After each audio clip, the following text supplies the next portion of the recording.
Human crafted a limb for an alien child. That same day, their queen came to him. Rain fell over the alien city, thin silver lines against towers of black crystal. To the locals, it was cleansing. To the humans standing beneath it, it felt like home. Elias Rohn wiped his brow and adjusted the crude prosthetic arm on his workbench, a fusion of human engineering and scavenged alien tech. He had been a refugee once, stranded on the planet Velrin after the war between humans and the native Threxians ended in silence. The truce was uneasy, and humans were barely tolerated. But Elias hadn't left. He had stayed in the slums, because one child had needed him. One, the child with the missing arm. Her name was Esala, and she was barely 10 cycles old. A bright-eyed Threxian girl with a missing limb, taken by the explosions that had ended the war. Most aliens looked at Elias with suspicion. Some spat when he passed. But the child, she had smiled. "You fix things," she had said. "Sometimes," Elias replied. "But I've never fixed someone before." He had spent weeks scavenging, learning the alien nervous lattice, try to merge their biocircuitry with human wiring. His hands were cut and burned, but he refused to stop. That morning, as thunder rolled across the city, he slid the final component into place. The limb twitched. Then it moved. Esala gasped, and for the first time in years, she lifted her arm toward the light. "It listens to me," she cried. "No," Elias said softly, smiling. "It listens to you, too." Word spreads. By noon, whispers had spread through the lower districts. A human engineer rebuilt a child's arm. Impossible. Dangerous. Forbidden. To the Threxian elite, it was heresy. The mixing of human tech with their sacred biology. And when evening fell, the royal guard came for him. They found Elias in his workshop, repairing a cracked water filter. He didn't resist when they bound his wrists and took him to the palace. 3. The Queen's summons. The throne chamber was unlike anything human hands could have built. Alive, pulsing faintly with light, as though the palace itself breathed.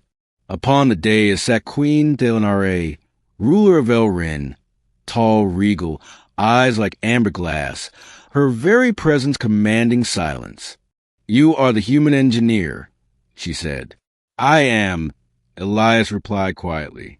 "And you're the one who sent soldiers for me instead of a thank you note." The guards tensed. The Queen raised a hand. "You built a limb for a Threxian child. Our laws forbid the blending of species craft." "Why?" He looked up. His voice did not waver. "Because she wanted to feel whole again. Because nobody else would help her." Silence.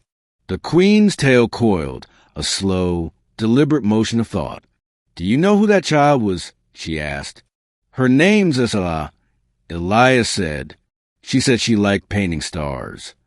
"She is my niece," Thalenare said softly. "For the Queen's decision." The hall felt utterly still. Elias blinked. "Your niece?" The Queen stood, descending the steps, her silver robe flowing like water. "You did what my healers could not," she said. "You gave her back her arm. But more than that, you gave her back her laughter." He said nothing. He didn't trust himself to speak. "You risked punishment to mend what we could not." "It wasn't a risk," he murmured. "It was the right thing to do."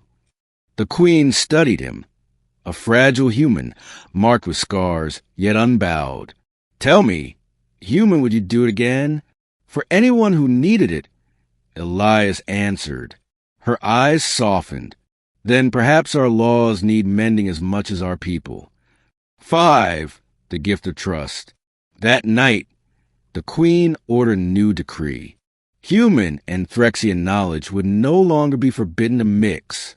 And in the royal court, a new title was given, the artisan between worlds. When Elias returned to his workshop, he found Edila waiting with a smile that could light a city. "They say you're famous now," she teased. That's bad news for someone who likes quiet, he said. She flexed her new fingers, metal and flesh moving as one. Thank you, Elias. No, he replied softly.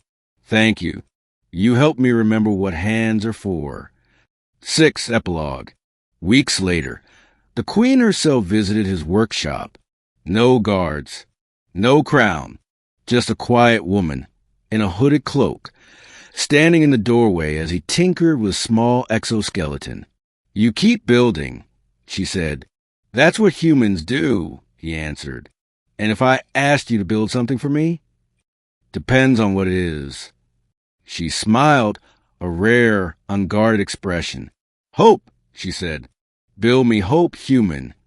He looked at her, then at the glowing lights of his workbench.